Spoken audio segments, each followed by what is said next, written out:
Hi, I'm Amy Goodman, host of Democracy Now!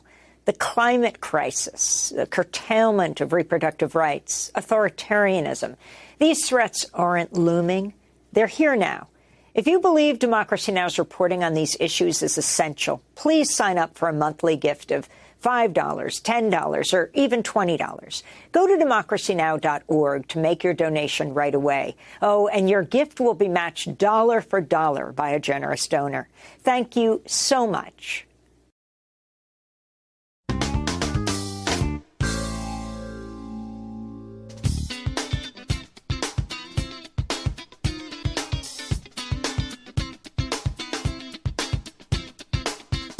From New York, this is Democracy Now! Just moments ago, on the House floor, we passed by overwhelming numbers the ability to keep government open for the next 6 weeks. The House and Senate voted Saturday to keep funding the federal government for 45 days, but the House is in a state of turmoil as far-right lawmakers threaten to oust House Speaker Kevin McCarthy for working with Democrats to pass the spending bill. We'll get the latest from Capitol Hill and look at the legacy of California Senator Dianne Feinstein, who died at the age of 90 last week. She was the longest-serving woman to ever serve in the Senate. Then, October is National Domestic Violence Awareness and Prevention Month. We'll look at the remarkable story of a domestic violence survivor, Tracy McCarter. She's a nurse and grandmother who was jailed after her husband died of a stab wound when she defended herself during an altercation. Her imprisonment sparked outrage across the country. I stand with Tracy. I stand with Tracy. I stand with Tracy. I stand with Tracy. I stand with Tracy. I stand with my mom.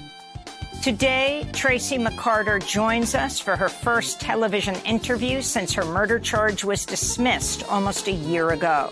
All that and more coming up.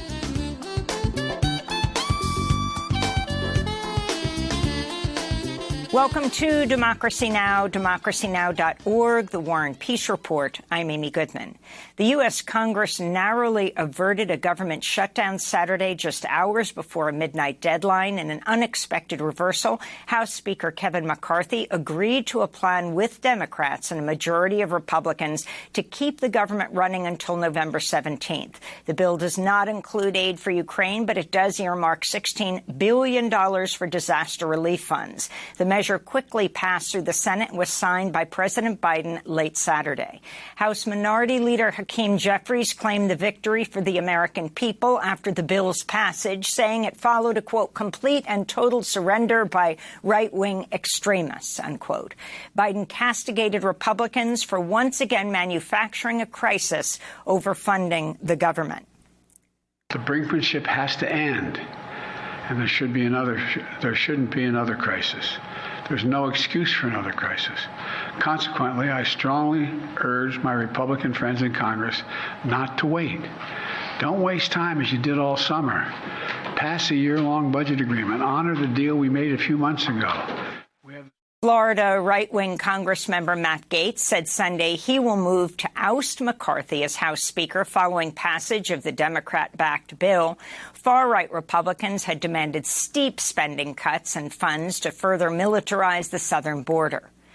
Meanwhile, New York progressive Congressmember Jamal Bowman has apologized after he pulled a fire alarm as House Democrats considered McCarthy's bill before a rush vote on the stopgap measure. Bowman said he thought pulling the alarm would open a door and that he was not trying to delay the vote. House Republicans and the Capitol Police have launched investigations into the incident. California Governor Gavin Newsom has tapped LaFonza Butler to fill the Senate seat of Dianne Feinstein after her death Thursday. Butler is a former labor leader at the Service Employees International Union and current president of Emily's List, which helps elect pro-abortion Democratic women to public office. LaFonza Butler would be the first openly gay U.S. senator representing California and fulfills Newsom's pledge to appoint a black woman to the post. But despite her union background, Butler more recently advised Uber as it fought the California law requiring app companies to grant workers employee benefits. Newsom had ruled out naming a current U.S. Senate candidate for the seat, including progressive hopeful Barbara Lee, though LaFonza Butler could decide to join the race as interim senator.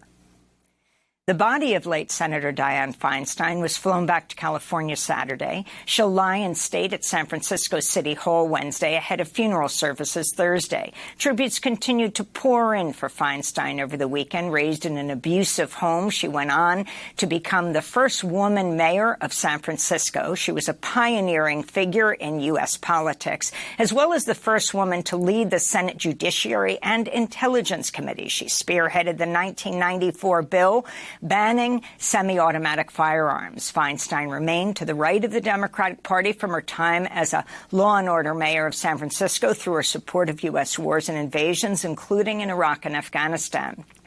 In 1982, she killed a bill that would have allowed domestic partner benefits for same-sex public employees in San Francisco.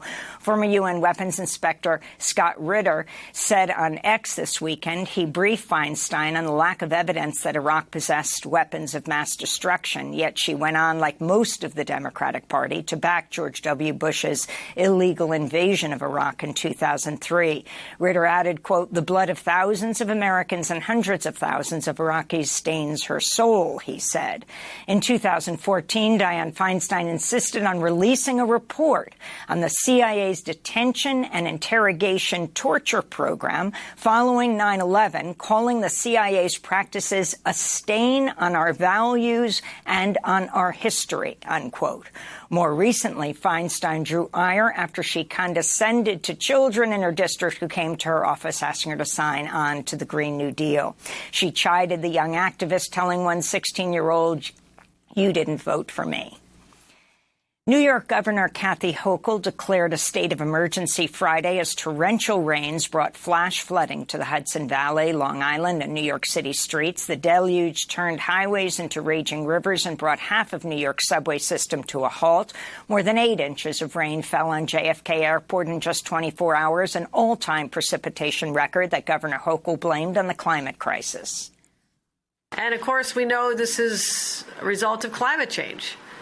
This is, unfortunately, what we have to expect is the new normal. It makes us be more prepared than ever before, and it requires us to focus on resiliency, to head off the horrific impacts that could be there if we're not ready for the next storm.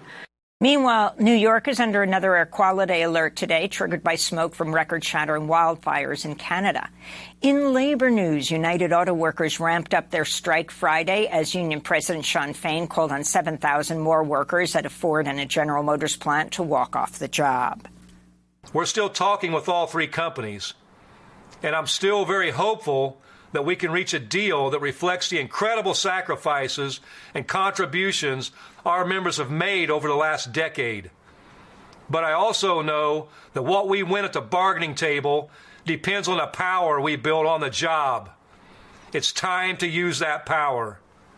It's the second escalation since the strike against Ford, GM, and Stellantis began 2 weeks ago. Amid skyrocketing CEO compensation, workers are asking for a 40% raise, better benefits, and an end to tiered wages. Separately, some 4,000 UAW members who work for Volvo's Mack Trucks plants in Pennsylvania, Maryland, and Florida agreed to a tentative deal staving off a possible strike there. Meanwhile, 75,000 healthcare workers for Kaiser Permanente could go on strike from Wednesday through the end of the week. After their contract expired over the weekend, talks have failed to yield a new agreement as workers seek higher pay, better staffing, and improvements in their pension plans and other benefits. The strike would affect Kaiser workers in California, Oregon, Washington, Colorado, Virginia, and Washington, D.C. In Mexico, 2 Mexican migrants were killed Friday in a shooting near the border city of Tecate in Baja California state. 3 others were wounded. The group of 14 migrants were crossing the Cochuma Hill in the middle of the desert, a site that's sacred to local indigenous communities and a common route used by drug traffickers and human smugglers. Mexican officials said the cause of the shooting is not known. Harsh border policies have forced migrants heading to the U.S. border to rely on smugglers and crossing through remote and dangerous areas where they're vulnerable to extortion and violence from Mexican law enforcement and drug groups. In related news, at least 10 Cuban migrants were killed and over a dozen others injured Sunday after the freight truck they were riding in crashed on a highway in the state of Chiapas near the border with Guatemala. Another migrant from Ecuador also died in a crash in the city of Mexicali across the border from Calexico, California, after being taken into custody by Mexican immigration officials whose van hit a bus and then a utility pole. At least 10 other migrants from Guatemala and Colombia were also wounded in Saturday's accident. In Slovakia, former Prime Minister Robert Fico emerged as the leading candidate to head a coalition government after his Russia-friendly party won the largest share of votes in Sunday's parliamentary election. He's called for negotiations to end Russia's war in Ukraine and campaigned on a pledge to halt arms shipments from Slovakia to Kyiv. He previously said allowing Ukraine to join NATO would mean the beginning of World War III. On Sunday, Fico said a top priority of the new government should be to crack down on asylum seekers and migrants crossing Slovakia's border with Hungary. One of the government's first decisions must be a government regulation to restore border controls with Hungary. And yes, that's all there is to it, and I stand by it. It won't be pretty pictures. Force may be needed to solve the migrant problem. The Liberal Progressive Slovakia Party, which came in second and supports arming Ukraine, said it'll try to form a coalition government to prevent Fico from taking power. In Spain, right-wing opposition leader Alberto Núñez Feijóo has failed in his bid to form a new government, clearing the way for acting Prime Minister Pedro Sánchez to win 4 more years in power. In order to clinch another term, Sánchez will need to win the support of 2 Catalan parties who are demanding amnesty for hundreds of Catalan separatist activists arrested during mass protests in 2017. This is a pro-independence student activist in Barcelona. He wants to respect the Catalan nation. He has to do some steps to go for the amnesty, for the self-determination. So he has to choose if he wants to put Spain back to the right and the extreme right parties in the power, or he wants to progress and go for the future and respect the Catalan people. Voters in the Maldives have elected opposition leader Mohamed Muizzu as president of the Indian Ocean archipelago. He won 54% of the vote in Sunday's runoff election, defeating the incumbent president Ibrahim Mohamed Solih, who cultivated strategic ties with India. Mohamed Muizzu oversaw several Chinese-funded infrastructure projects in the Maldives and is more closely aligned with Beijing. In California, protesters gathered in the city of San Pablo Saturday to condemn the proposed construction of a $43 million police training center and shooting range. The city northeast of San Francisco has already fenced off a massive piece of land where the complex will stand, directly across the street from the San Pablo City Hall. Protesters invoke the fight to stop Cop City in Atlanta, where dozens have been charged with domestic terrorism over their opposition to that site. This is a San Pablo demonstrator speaking anonymously for safety.